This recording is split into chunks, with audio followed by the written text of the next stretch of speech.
С 7 лет решила окончательно стать врачом, стать хирургом.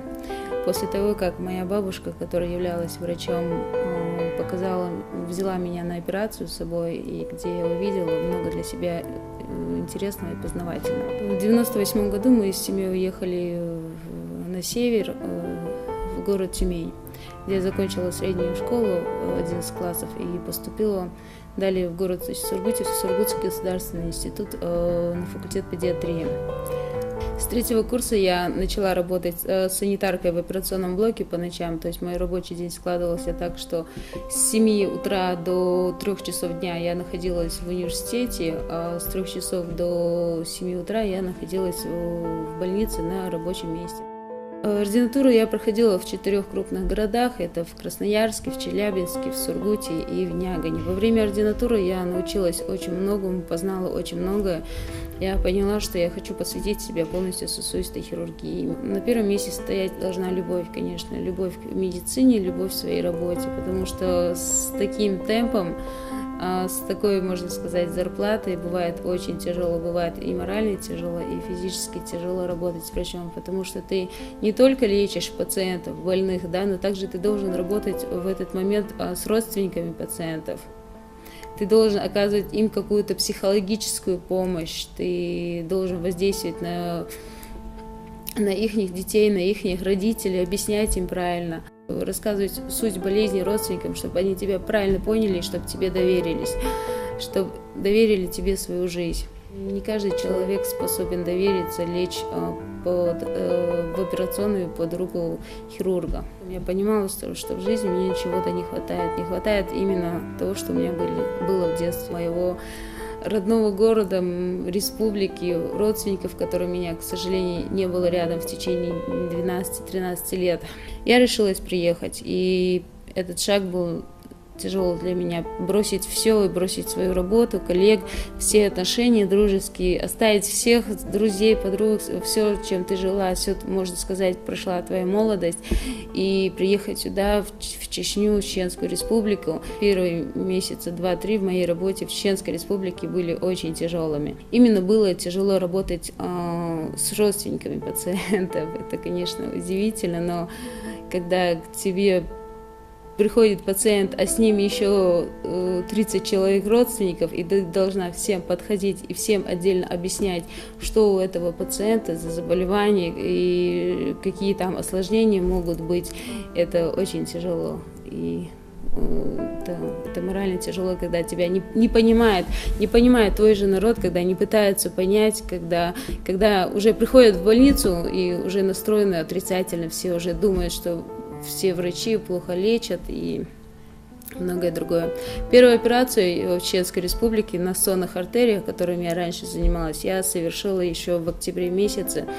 Пациент доверился мне, можно сказать. Первый мой пациент был русским, фамилия Пашкин. Операция у нас прошла очень хорошо благодаря моему коллективу, благодаря поддержке нейрохирургов, благодаря главному нейрохирургу, который меня очень сильно поддержал, которому я очень благодарна. Пациент был удачно прооперирован, был удачно выписан. На данный момент мы с ним общаемся. Он иногда звонит, созваниваемся, вот, у него все хорошо. Я бы также хотела, чтобы наше население, наши пациенты, чтобы они больше доверяли нашим врачам. Они больше доверяли и приходили лечиться вовремя.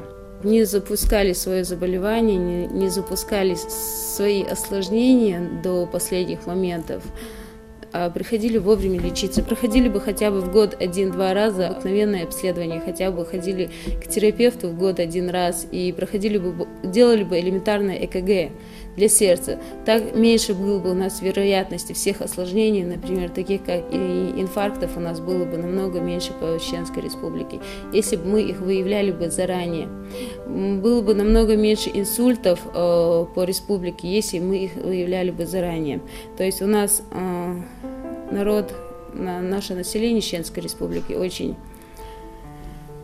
очень плохо о себе заботятся. Можно сказать, они практически наши женщины, могу выделить категорию, наши женщины о себе вообще не заботятся. У нас женщины идут в больницу только когда им очень плохо, когда что-то у них уже кровотечение какое-то, когда они уже от болевого синдрома ночью не спят. То есть до этого момента мы не идем в больницу, мы не обследуемся, мы не лечимся. При любой операции, даже когда ты оперируешь палец на руке, да, ты обязательно должен сказать о всех возможных осложнениях, и родственникам должен рассказать, и пациенту. Есть, когда ты говоришь нашему народу, что вот может быть в любой момент может дать инсульт, инфаркт, может быть от кровотечения, может быть любое осложнение, но этих осложнений у нас не было, но вы должны о них знать и должны быть готовы. Наш народ очень тяжело реагирует и сразу задают вопрос, может в Москву? Может куда-нибудь в Санкт-Петербург поехать, да, и где-нибудь прооперироваться где-нибудь в другом городе. Хоть они не понимают, что эти осложнения, работая в 4 городах России, эти осложнения бывают у всех, и ни один врач от этих осложнений не застрахован. Просто у нас Чеченская Республика наша, она маленькая, и о любом осложнении у нас уже быстро летят слухи, у нас быстро до всех доходит. А то, что в России, например, возьмем огромный, да, там город Москва, что там такое же количество осложнений, намного больше, конечно, в процентах, если взять, намного больше во всех институтах, во всех больших клинических институтах, да, в больницах такие же осложнения бывают, но просто о них не говорят. О них как-то стараются умалчивать об этих осложнениях. Поэтому какая разница, не легче больному пациенту, нашему чеченскому народу прооперироваться здесь, на родине, прооперироваться у врачей, рядом со своими пациентами, и несмотря какое осложнение, быть в Чеченской Республике, чем там где-то в Москве, в Омске, в Питере вы поедете, будете там лечиться, вы не знаете, что вас там ждет, вы не знаете, как этот врач на вас посмотрит, как отреагирует, он вас не понимает, он не понимает вашего менталитета, потому что мы все равно, мы очень разные с теми, которые за пределы Чеченской Республики живут.